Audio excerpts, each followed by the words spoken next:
Daily page Ulhasnagar, हमारी खबरें हमारी पहचान। अब उल्लासनगर शहर में शराब पीकर गाड़ी चलाने वालों की खैर नहीं।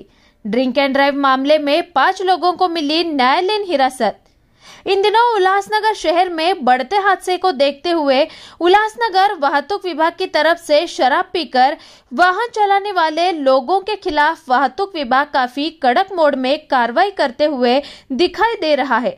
वहीं ड्रिंक एंड ड्राइव मामले में आज 7 लोगों को न्यायालय में पेश किया गया, जहां न्यायालय ने हर व्यक्ति को 10,000 रुपए का जुर्माना लगाया, जिसमें 2 लोगों ने 10,000 जुर्माना भरा और बाकी के अन्य 5 लोगों द्वारा 10,000 जुर्माना न भरने की सूरत में उनको न्यायालय द्वारा न्यायालयीन हिरासत में भेजा गया है।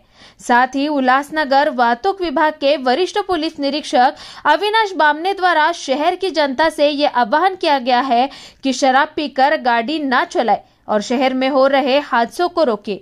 सर, ड्रिंक एंड ड्राइव मामले में कुछ लोगों को गिरफ्तार किया गया है और न्यायालय ने उनको हिरासत में भेजा है। क्या है ये पूरा मामला? सध्या इलेक्शन सुरू आहे आणि त्या दृष्टीने आपण नाकाबंदी वगैरे कंटिन्यू चालू आहे, वाहन तपासणी चालू आहे।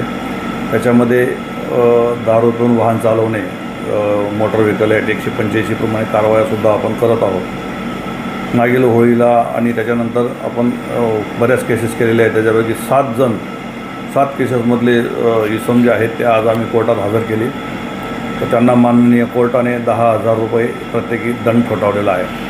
त्याच्यापैकी 2 लोकांनी दंड भरण्याचं कबूल केलेलं आहे आणि 5 जणांकडे पैसे नसल्यामुळं त्यांनी पैसे भरू शकले नाही आणि त्यांना मग कोर्टाने जेल वॉरंट तयार करून आदरवाडी जेलला पाठवलेलं आहे।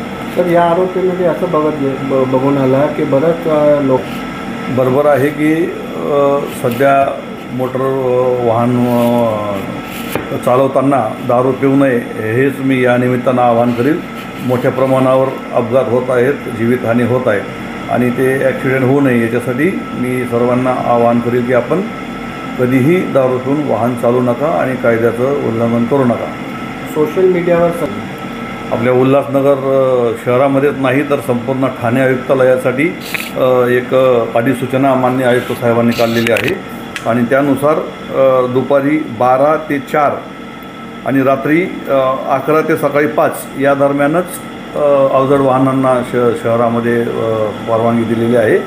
इतर वेळेस त्यांनी येऊ नये, कारण शहरामध्ये रस्ते जे आहेत ते कंजस्टेड आहेत, वाहतूक वाढलेली आहे आणि त्याच्यासाठी अवजड वाहनांनी दिलेल्या वेळेतच आपल्या शहरामध्ये एंट्री करावी। इतर वेळेस जर ते आढळून आले शहरामध्ये एंट्री करताना तर त्याच्यावर आम्ही 122 प्रमाणे कारवाई करत आहोत। या निमित्तानं मी सर्व अवजड वाहन चालक जे आहेत ते असतील किंवा व्यापारी मंडळी असतील यांना विनम्र आवाहन करतो की त्यांनी शहरामध्ये दिलेल्या वेळेतच अवजड वाहनांची एंट्री करावी। इतर वेळेस त्यांनी सर्वसामान्य नागरिकांना त्रास होणार नाही याची दक्षता घ्यावी।